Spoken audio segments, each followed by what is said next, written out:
గత కొద్ది నెలలుగా రెండు తెలుగు రాష్ట్రాల్లో లేడీ అఘోరీగా శ్రీనివాస్ అనే పేరున్న ఓ వ్యక్తి హల్చల్ చేస్తున్నాడు. సనాతన ధర్మ పరిరక్షణ పేరుతో ఏపీ తెలంగాణలోని ప్రముఖ ఆలయాలను నగ్నంగా దర్శించుకునే ప్రయత్నం చేశాడు. ఆ సమయంలో కొద్ది మంది అతడిని సనాతన ధర్మ పాటించే అఘోరీగా భావించగా, చాలా మందికి అతడి చేష్టలు, భాష, హల్చల్ చేస్తున్న తీరుపై అభ్యంతరాలు వ్యక్తం చేశారు.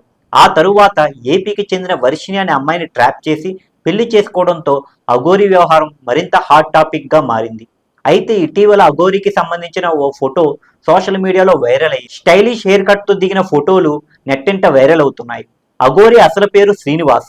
మంచిర్యాల జిల్లాలోని నెన్నెల గ్రామంలోని ఓ నిరుపేద కుటుంబంలో జన్మించాడు. అయితే పల్లెటూరి శ్రీనివాస్ అఘోరీగా ఎలా మారాడనేది ఆసక్తికరమైన కథ.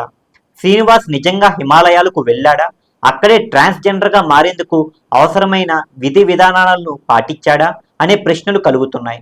ఈ నేపథ్యంలో అసలు విషయాన్ని నా అన్వేషణ యూట్యూబర్ అన్వేష్ ఈ శ్రీనివాస్ అఘోరీగా ఎలా మారాడనే కథ మొత్తం చెప్పేశాడు. అందులో శ్రీనివాస్ అఘోరీగా ఎలా మారాడన్న దానిపై పూసగుచ్చినట్లు వివరించాడు. అతడి మాటల ప్రకారం శ్రీనివాస్ సైకిల్ ప్రమాదవశాత్తు వరి బీజం బారిన పడటం, ఆ తరువాత ఇన్ఫెక్షన్తో మర్మాంగాలు పూర్తిగా తొలగించాలని డాక్టర్లు చెప్పటం, సర్జరీకి దాదాపు 3 లక్షలు అవుతుందని చెప్పడం జరిగింది. ఇక డబ్బులు లేక ఏం చేయాలో తెలియక శ్రీనివాస్ ఓ హిజ్రాగా ముంబై వెళ్ళి, ముంబైలో తాను హిజ్రాను అని చెప్పి అక్కడ నిజమైన హిజ్రాలను మోసం చేసి ఉచితంగా ఆపరేషన్ చేయించుకోవడం జరిగింది.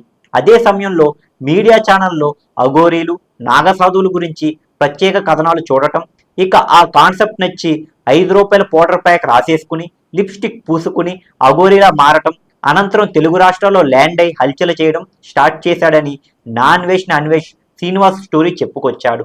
ఇక అనంతరం జరిగిన వర్షిణి ఎపిసోడ్ మనకు తెలిసిందే. సొసైటీలో బ్రతకాలంటే డబ్బులు కావాలి కాబట్టి నగ్న పూజ చేస్తే అంతా బాగుంటుందని ఓ మహిళను మోసగించి ఇటీవల ఈ లేడీ అఘోరీ అలియా శ్రీనివాస్ 10 లక్షలు తీసుకోవటం, ఆపై మరో 5 లక్షలు ఇవ్వాలని ఫోర్స్ చేయడంతో ఆమె పోలీసులను ఆశ్రయించింది. దీంతో పోలీసులు అతన్ని అరెస్ట్ చేసి కోర్టులో హాజరుపరిచారు. న్యాయమూర్తి శ్రీనివాస్ కి 14 రోజులు రిమాండ్ విధించగా ప్రస్తుతం అతను చంచలగూడ జైల్లో ఉన్నాడు. ఇలా అన్ని సినిమా సంఘటనల చకచకా జరిగిపోయాయి. నా అన్వేష్ చెప్పిన స్టోరీ ప్రకారం అల్లూరి శ్రీనివాస్ అనబడే ఈ వ్యక్తి కిలాడి అఘోరీగా మారిన వైనం ఇది.